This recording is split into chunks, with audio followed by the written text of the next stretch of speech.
Hello guys. I recently viewed my analytics and found that people are watching my video, but not subscribing my channel. Please subscribe my channel so that I can feed my cat. Welcome back to Movie Synopsis. In today's video, we will be going through the 1993 romance and drama film, Indecent Proposal. This film is based on the novel, named, Indecent Proposal by Jack Engelhart. If you had to choose between love and money, then what would you choose? We will get the answer in this story. Let's get started. Thus the story is about Diana and David. Both of them love each other very much. David and Diana were young teenagers who met in high school. Diana was just 19 when David proposed to her. Their parents advised them against getting married, stating that they were both still young. However, they eloped and went to get married elsewhere. David graduated from architecture school while Diana supported him by selling real estate. In his free time, David worked on a design for his own house as he was in love with architecture. Although they had their differences, they were madly in love with each other and enjoyed each other's company. As they had no money, David often showed Diana architecture for entertainment. Soon, Diana found a piece of land near the ocean and convinced David that it was a perfect site for his house. They borrowed money and started to build it. They were advancing with the building when the recession hit the economy. Diana was not able to sell real estate, and David was sacked from his workplace. They soon couldn't keep up with the repayment of their loan, and the bank threatened to seize their properties. David tried to gather the money and even borrowed $5,000 from his dad, but it was not enough.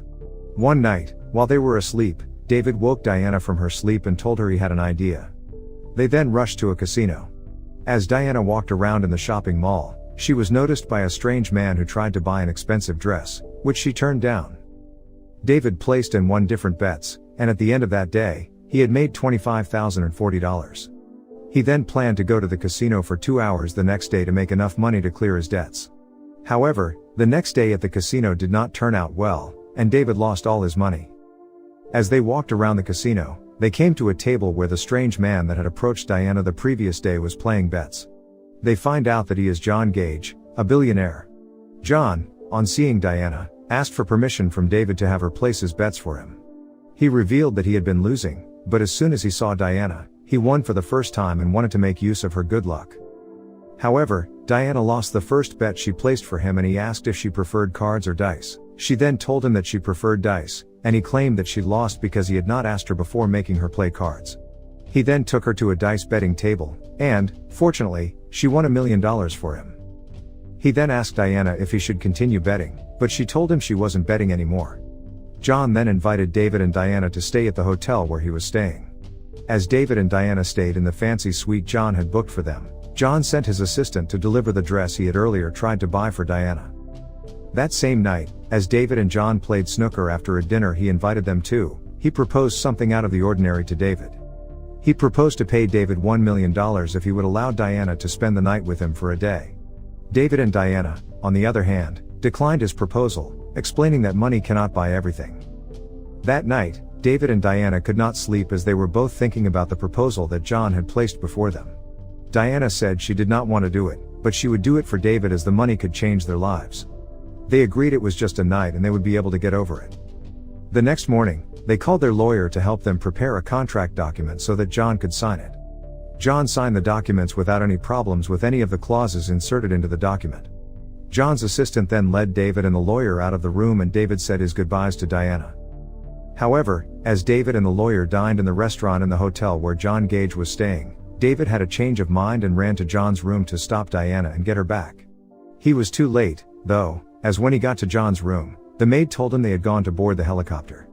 On getting to the roof, it was too late as the helicopter had taken off and there was no way Diana could hear him. John and Diana flew to a ship in the sea. There, she changed her clothes and joined John on the ship's deck. Seeing how uncomfortable Diana was, John told her he was going to toss a coin and if it was heads, they would continue with the plan, but if it was tails, he would turn the boat around and take her home. The toss ended with heads, and he started to kiss her. The next morning, Diana returned to meet David in the hotel room, and they made love. David and Diana headed to the bank to clear their loan payments and get their properties back, but it was too late. The bank had sold the property to someone else. This made David angry, and soon enough, he started having security issues. He discovered a box of matches in their house which was not there before, and on asking Diana, she told him that she got it from the boat John took her to. Diana said she was not going to talk further about what happened that night, but David wanted to know, claiming it would allow them to move on from it.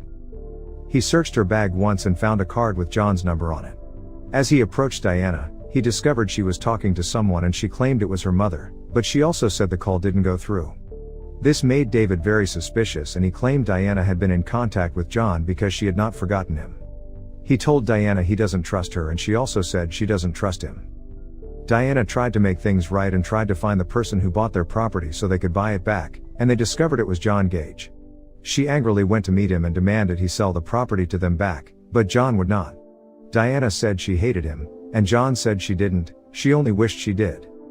On getting back home, David asked her about where she had gone, and when she told him she had met John Gage, he became angry and demanded to know what happened that night. They argued and shouted at each other, and David asked her if the love she made for John was good, and Diana said yes.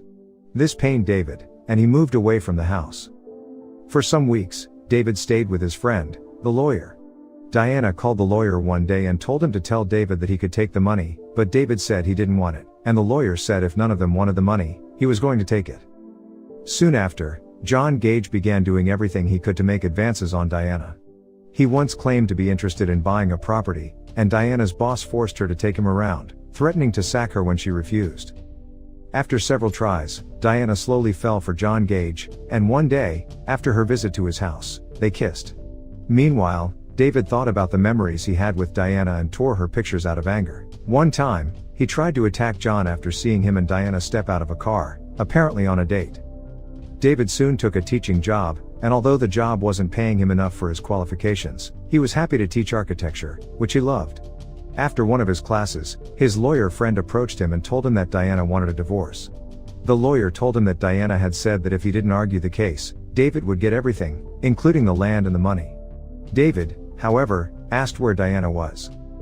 John and Diana attended an auction function where endangered species of animals were being sold to the highest bidder. As John and another wealthy woman competed for the sale of a hippopotamus, David shocked the crowd by offering $1 million. He then slowly moved towards where John and Diana sat.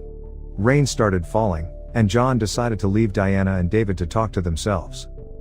David told Diana that he had come to realize that John was not a better man than he was and that John just had more money and that people in love stayed together not because they forget things they do to each other but because they forgive.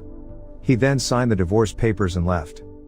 While in the car home, John revealed to Diana that he had always slept with married women for $1 million, and his assistant confirmed it. Diana was shocked and asked the assistant to stop the car. She then got down and left after saying goodbye to John. It turned out that John did not do what he said but only said it so that he could end things with Diana as he discovered that she was more in love with David than she was with him. Diana headed to the spot where David had proposed to her. David had no idea that someone was sitting beside him. Suddenly Diana asked him, "Did I ever tell you how much I love you?" David looked back and saw that Diana was there and he was shocked. After that, both of them confessed their love for each other and said sorry. After that they lived their life happily. It is true that we need money in our life, but it is also true that money cannot guarantee happiness in our life. If we go through a financial crisis, then we should decrease our needs and fight the bad times together. This story teaches us so many things. The end. To watch more explanations of these kinds of movies, click on the videos on your screen and don't forget to let me know how you feel about today's video in the comments down below, and at last, I will say stay safe, stay well, thanks.